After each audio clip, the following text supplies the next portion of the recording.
ठीक है, तो मैं क्या कह रहा था कि अल्फा डी ग्लूकोज और beta D glucose enter convertible होता है। अच्छा, जब आप ना आपको ग्लूकोज देंगे, राइट, तो उसमें दोनों फॉर्म होंगी, अल्फा डी ग्लूकोज भी होगा और बीटा डी ग्लूकोज भी होगा। आप जब उसे पानी में डालते हैं, घोलते हैं, तो कन्वर्ट होते चले जाते हैं वो आपस में, alpha D beta D glucose में कन्वर्ट होगा, या बीटा डी देंगे तो अल्फा डी में कन्वर्ट होगा। एक इक्विलिब्रियम अटेन करता है दोनों, ठीक है। जैसे इक्विलिब्रियम अटेन होगा कन्वर्जन बंद हो जाएगी।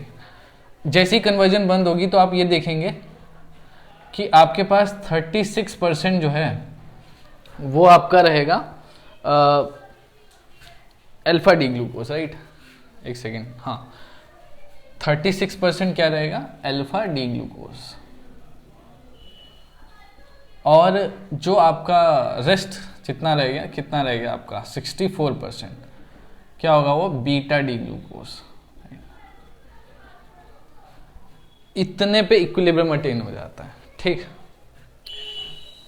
तो मैं कहता हूं कि जब मैं मिक्स कर दूंगा अल्फा और बीटा को तो कितना रोटेट करेगा, 36%। वो है जो 19 डिग्री रोटेट करता है प्लेन पोलराइज्ड लाइट को।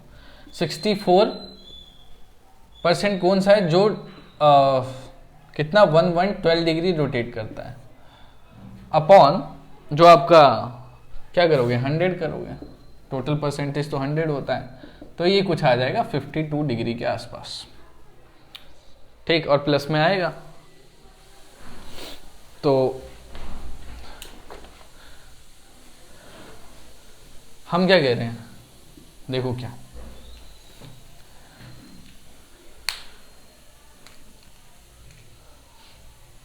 कि अल्फा डी और बीटा डी ग्लूकोज का जो मिक्सचर है वो कितना रोटेशन दिखाएगा, 52 डिग्री।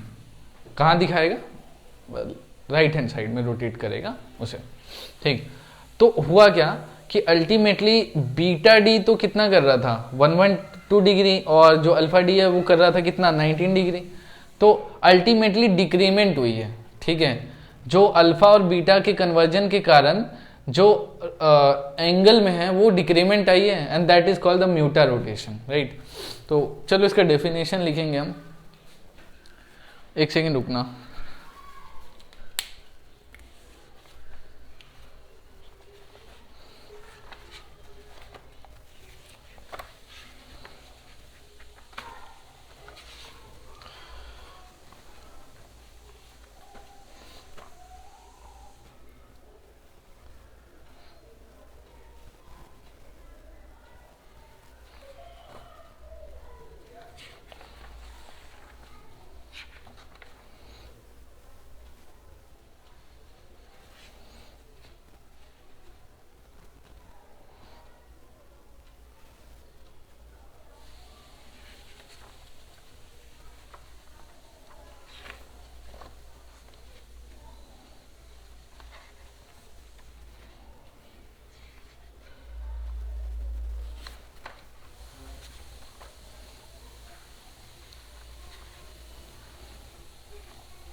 ठीक है, तो थोड़ा अप्रोप्रिएट डेफिनेशन लिखवाने की सोच रहा था, तो देख रहा था क्या लिखूं।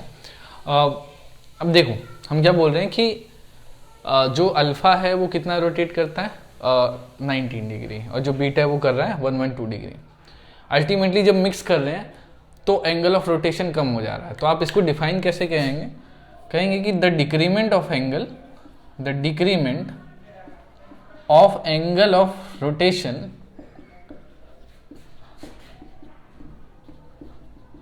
of plane polarized light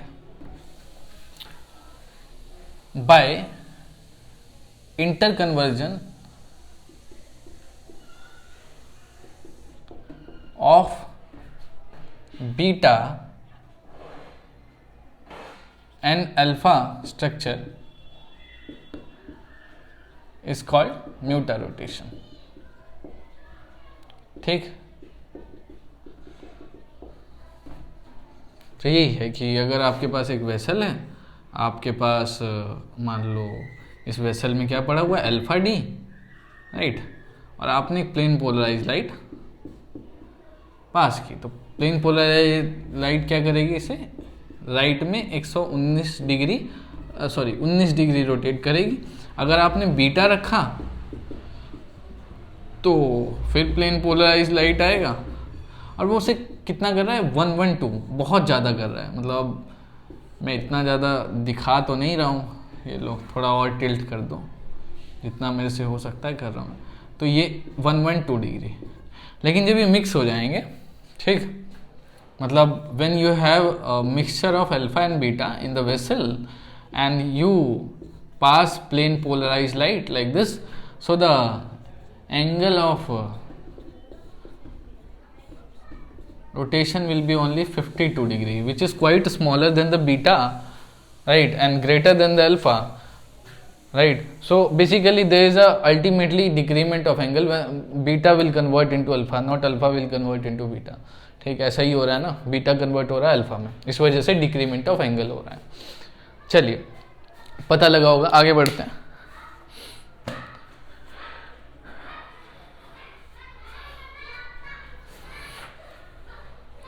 अब एक दो चीज़ और बतानी है आपको, रिड्यूसिंग और नॉन रिड्यूसिंग शुगर बताना है, तो जरा नोट कर लो।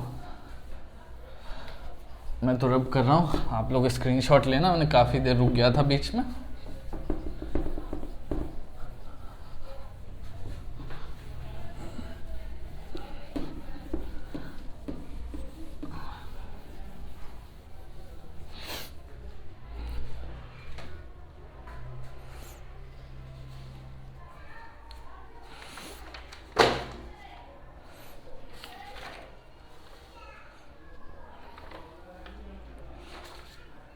ओके, रिड्यूसिंग और नॉन रिड्यूसिंग शुगर को पढ़ने के लिए सबसे पहले आपको जो ग्लूकोज है उसके साइक्लिक स्ट्रक्चर को पढ़ना पड़ेगा, और साइक्लिक स्ट्रक्चर के बाद एक और स्ट्रक्चर पढ़ाता हूँ मैं, हावर्थ प्रोजेक्शन। तो हावर्थ प्रोजेक्शन की हेल्प से हम देखेंगे कोई जो शुगर है वो रिड्यूसिंग है या नॉन रिड्यूसिंग है। ठीक, वैसे तो साइक्लिक से भी पता चल जाता है, लेकिन जनरली बुक में हावर्थ प्रोजेक्शन से पता लगाते हैं। तो चलिए, हावर्थ प्रोजेक्शन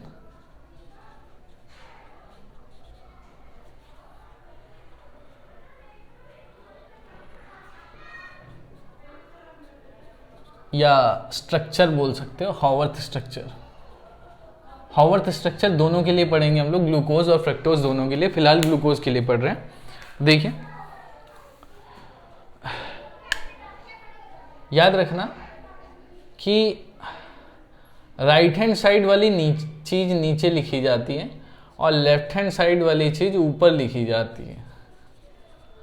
तो जो भी आपका साइक्लिक स्ट्रक्चर है, जैसे for example alpha D glucose जो था वो कैसा था, COH H, फिर OH H,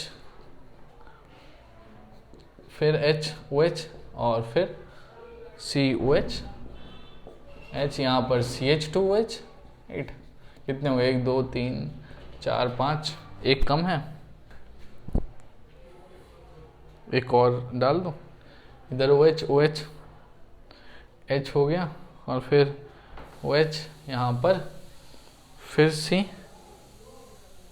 और यहाँ H लगा दीजिए, और यहाँ CH2OH, और यहाँ था क्या, ऐसा। ठीक, this is what alpha D glucose. क्यों, क्योंकि OH राइट हैंड साइड में, एनोमरिक कार्बन पे। अब देखिए मैं क्या बोल रहा हूँ कि जो चीज़ राइट हैंड साइड में होगी उसे आप नीचे लिखेंगे हावर्थ प्रोजेक्शन में, और जो चीज़ लेफ्ट हैंड साइड में होगी वो ऊपर लिखेंगे। तो हावर्थ प्रोजेक्शन जो है वो 6 मेंबर्ड साइक्लिक रिंग कैसा होता है, क्योंकि 6 कार्बन है तो आप बनाएंगे ऐसा स्ट्रक्चर, राइट। तो ये है, काउंटिंग कैसे होगी, ये पहला कार्बन है, ये दूसरा, ये तीसरा, फोर्थ, फिफ्थ और सिक्स्थ हम इसके ऊपर ही बना देंगे।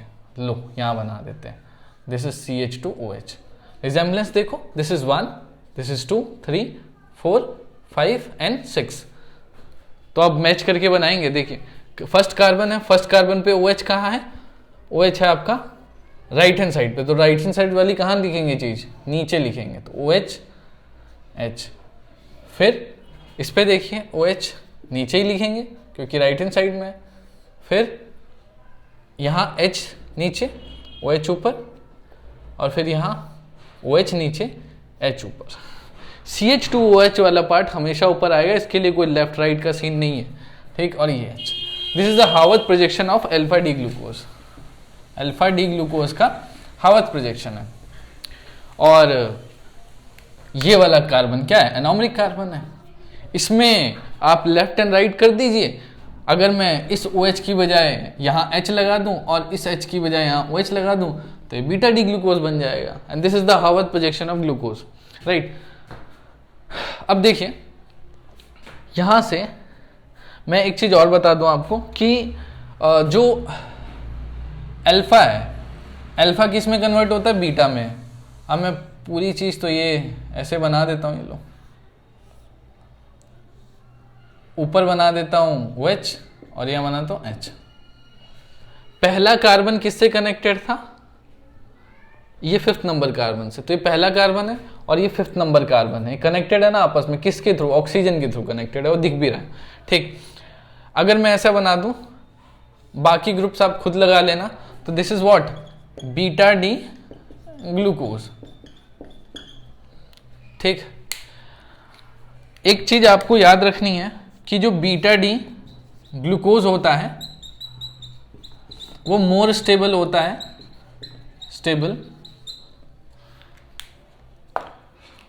Then alpha D glucose, then alpha D glucose.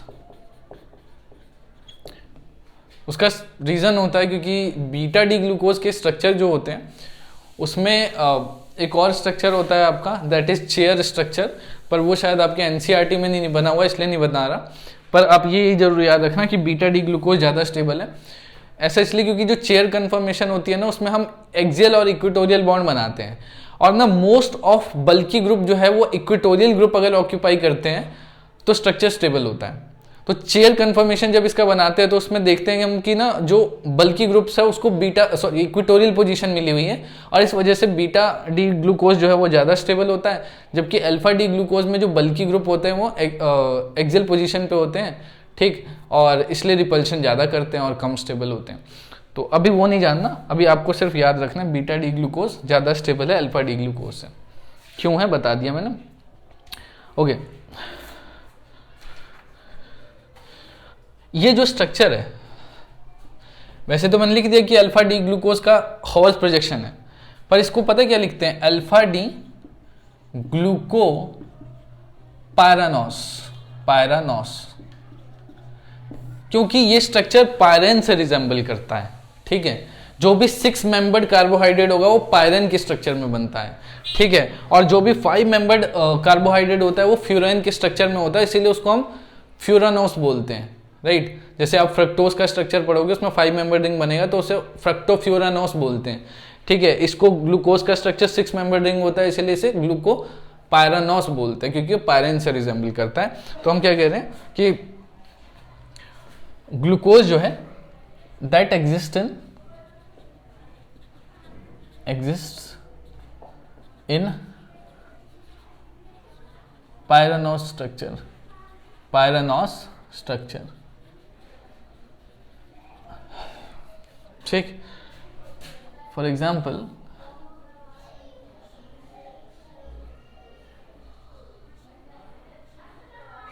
ये है आपका, ठीक, दिस इज व्हाट? पायरेन, ये पायरेन है, और इसी के जैसा 6 मेंबर रिंग ये दिखता है, तो ये पायरानोस बोलते हैं इसको, ठीक है, ठीक। अगर इस जैसा स्ट्रक्चर है तो पायरानोस, और अगर 5 मेंबर्ड है, ठीक है, 5 मेंबर्ड ऐसा बनेगा, फ्यूरेन बना दो, फ्यूरॉन तो आता है बनाना, ये ऐसे, तो ये होता है फ्यूरान। फ्यूरेन लिखो। अगर तो 5 मेंबर्ड कार्बोहाइड्रेट है, 5 मेंबर्ड कार्बोहाइड्रेट, तो उसको हम बोलेंगे फ्यूरानोस, राइट, फ्यूरानोस। और अगर 6 मेंबर्ड कार्बोहाइड्रेट है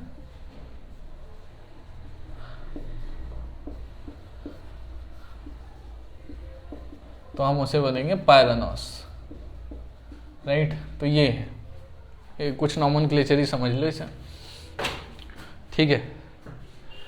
तो ये है बेसिकली साइक्लिक स्ट्रक्चर कैसे बनाते हैं। हॉर्स प्रोजेक्शन भी पढ़ लिया हमने। अच्छा, अब आपको बताना है रिड्यूसिंग और नॉन रिड्यूसिंग शुगर, ठीक। और मैंने ये बोला कि ये जो साइक्लिक स्ट्रक्चर है वो ब्रेक हो जाते हैं अगर आप स्ट्रॉन्ग ऑक्सीडाइजिंग एजेंट यूज करोगे, ठीक है। वीक वाले नहीं कर पाते, शायद इसीलिए वो एल्डिहाइड की रिएक्शन नहीं देते थे, वो हमने पहले लेक्चर में देखा था, ठीक। अब आ जाइए आप reducing and non reducing sugar. Reducing and non reducing sugar,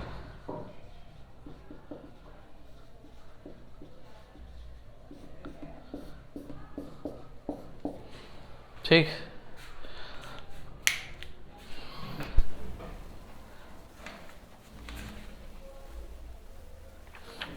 note कर लो पहले फटाफट।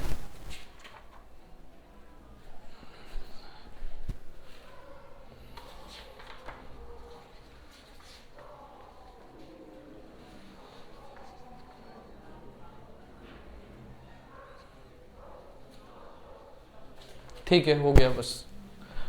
तो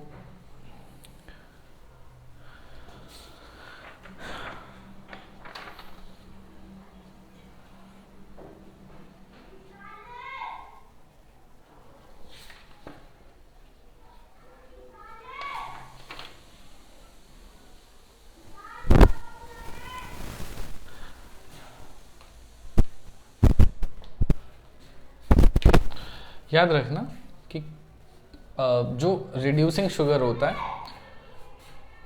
और पहले रिड्यूसिंग शुगर होगा क्या, जो टोलेंस रिएजेंट, फेलिंग रिएजेंट या जितने भी ऑक्सीडाइजिंग रिएजेंट है उनको क्या कर दे, रिड्यूस कर दे। दैट इज, वैसे तो टोलेंस रिएजेंट के हिसाब से डेफिनेशन बनी हुई है कि जो भी रिएजेंट टोलेंस रिएजेंट को रिड्यूस कर दे that is called reducing sugar, ठीक। ये तो डेफिनेशन में भी लिखा जा सकता है, पर एक्चुअल में क्या होता है देखो, दो ग्रुप होते हैं, एक होता है बच्चों हेमी एसिटल और एक होता है हेमी कीटल, राइट।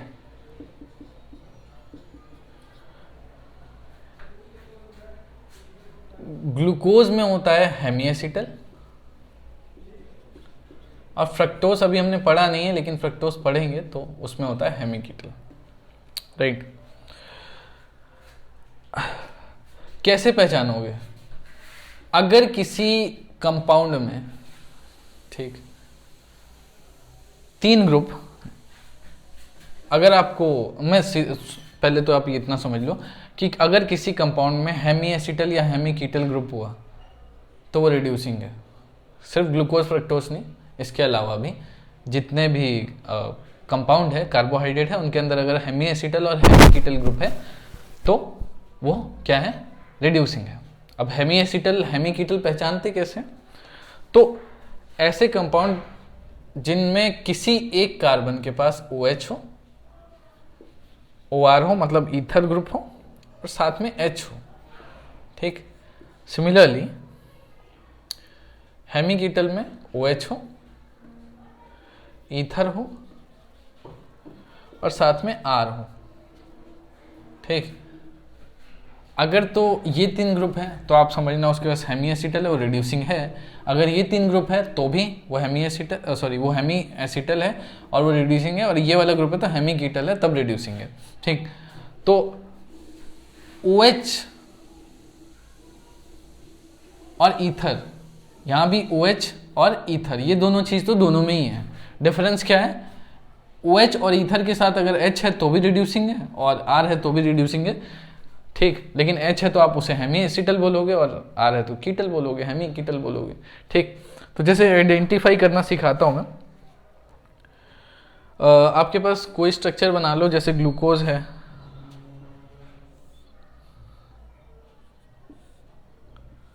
चाहे अल्फा हो चाहे बीटा हो, मैं उस पर नहीं जाता हूँ, सिंपल ऐसे बना देता हूँ OH। इसका मतलब है कि OH नीचे भी हो सकता है, ऊपर भी हो सकता है, मैंने कोई जजमेंट पास नहीं किया इसके लिए। OH, H, CH2, OH, यहाँ H, फिर क्या है HOH, ये आपका डी ग्लूकोज। अल्फा बीटा नहीं बोला मैंने। अब देखिए, आपको इसमें ऐसा एक कार्बन ढूंढना है जिसके पास वो रिक्वायरमेंट फुलफिल हो, तो या तो हेमी एसिटल हो या हेमी कीटल हो। वैसे तो साफ दिख रहा है ग्लूकोज का स्ट्रक्चर है, ठीक है, ग्लूकोज का स्ट्रक्चर है तो फिर इसमें ग्रुप तो हेमी एसिटल ही होगा। अब कहाँ है ये पहचानते, देखो ये वाला कार्बन देखो ध्यान से, इसके पास OH है, एक H होगा जो हमें नहीं दिखाई दे रहा है, ठीक है, वो नीचे होगा या ऊपर होगा, डिपेंड करता है अल्फा है कि बीटा है। तो एक OH है, H है, और एक देखो ये खुद क्या है, कार्बन है ना, CO, फिर क्या होगा, इधर भी C है, यानी ROR का बॉन्ड है, ये पूरा एल्काइल ग्रुप, यहाँ ऑक्सीजन, यहाँ R ग्रुप, तो ये वाला ग्रुप सेटिस्फाई हो रहा है, और इसलिए ये रिड्यूसिंग शुगर है। एक और बनाता हूँ आपके सामने, जैसे एक मेरे पास कंपाउंड है,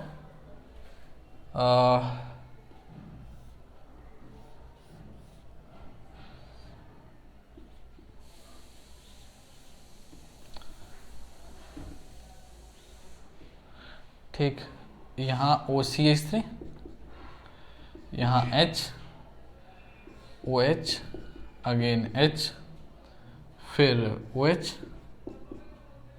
H, फिर इधर H, OH, और CH2OH, और फिर H है यहाँ।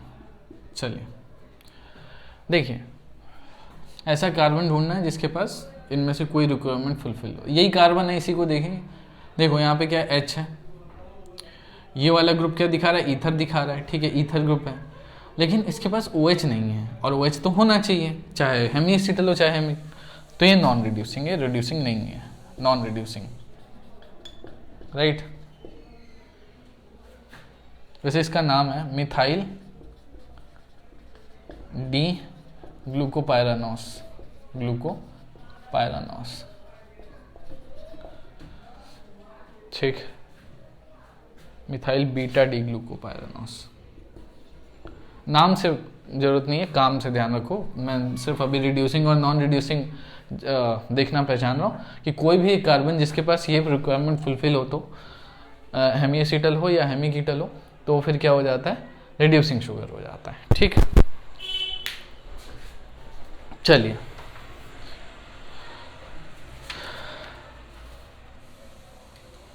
तो एक और डेफिनेशन अगर लिखनी हो तो क्या लिखें, मैं ये लिख देता हूँ कि इफ एनी कंपाउंड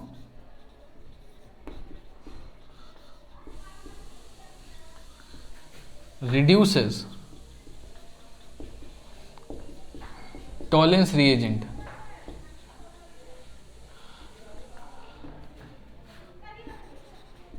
ठीक, या oxidize by the Tollens reagent, क्योंकि टोलेंस रिएजेंट ऑक्सीडाइजिंग एजेंट है तो वो दूसरे को ऑक्सीडाइज कर देगा, then it is called reducing sugar. ये तो बोर्ड के एग्जाम में लिखने के लिए, पर पहचानना कैसे वो मैंने बता दिया आप लोगों को, ठीक। तो ठीक है, आज के लेक्चर में हम इतना ही करते हैं, और बाकी करेंगे नेक्स्ट लेक्चर में, जो कि फ्रक्टोज शुरू करेंगे, ग्लूकोज आपका खत्म है, ठीक। फ्रक्टोज का रिएक्शन नहीं पढ़ेंगे, सिमिलर सही होता है, स्ट्रक्चर पढ़ेंगे, हॉवर्थ प्रोजेक्शन पढ़ेंगे, स्टेबिलिटी देखेंगे, और जो म्यूटार रोटेशन है, जो स्पेसिफिक रोटेशन है वो देख लेंगे, ठीक है। तो आज के लेक्चर में इतना ही, thank you so much, bye bye.